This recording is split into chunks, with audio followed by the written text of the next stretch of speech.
The Witcher 3 recently sent a shock through my system and made me feel things about a game I would never have thought possible. It all began a few days ago when I wandered upon a video about the next gen update. As a long-term player, I was excited to see what the next gen version would offer. The Witcher 3 remains one of the finest games of its generation, a marvel of storytelling, game design, and world building. So news of updated visuals, additional quests, and a myriad of other improvements infected me with a mental illness known as hype. And so with my brain commandeered by this vicious disease, I thought, it's been years since my last playthrough. Why not give it another try while the fresh smell of its new coat of paint still remains? But I was profoundly shocked by what I found, and my life will perhaps never be the same. When I loaded the game and saw the beautiful vista over Kaer Morhen rendered with the performance-draining magic of ray tracing, I achieved an orgasm.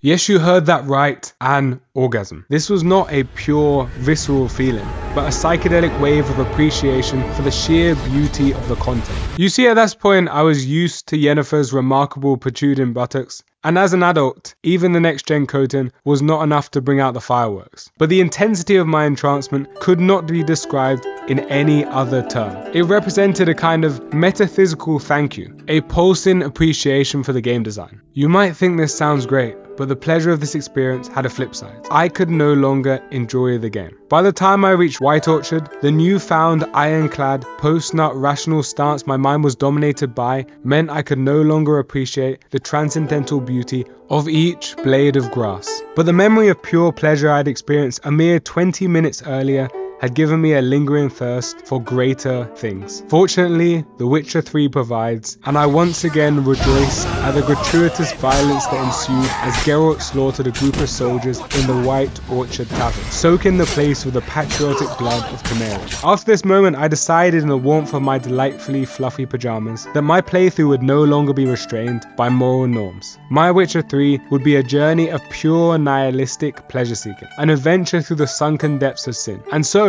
not content with the blood of peasant soldiers, I searched for an equally bloodthirsty beast to engage in mortal combat. Not the romantic kind.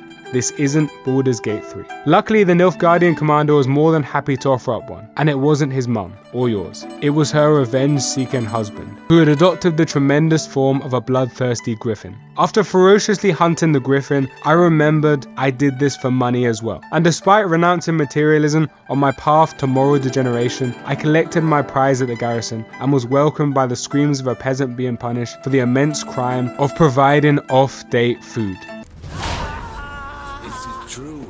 Northern women bathe but once every 3 moons. The dream of every Karen after they bite in a stale loaf of bread advertised as fresh. With a hint of whipped peasant travelling through my nose, I suddenly remembered why I came to White Orchard in the first place. I was looking for a magical hunchback who smells like a fresh fruit store. And so I reluctantly rode back to the inn to find Vesemir and venture forth to Vizima. Turns out this was all for naught, as the nice smelling witch Yennefer discovered where I was and was simply too horny to wait for my battered body in the city. At this point, you might be thinking, why have I shared this deeply inappropriate and unnecessarily intimate story? Well, because as I reflected on my experience by writing this script, I came to a universal realization. Going outside is important. Not only is the benefit of frequent sunlight, a commodity that abounds in British autumn, and fresh air fundamental to our life, it is necessary to prevent the sheer insanity I am clearly an example of. Which gets to the biggest problem in the game industry: crunch. Developers, much like myself, run themselves ragged and consequently mentally deteriorate when they are fixed to a work chair instead of being allowed to live a balanced life filled with downtime, family, the small stuff. And so if you take anything from this video,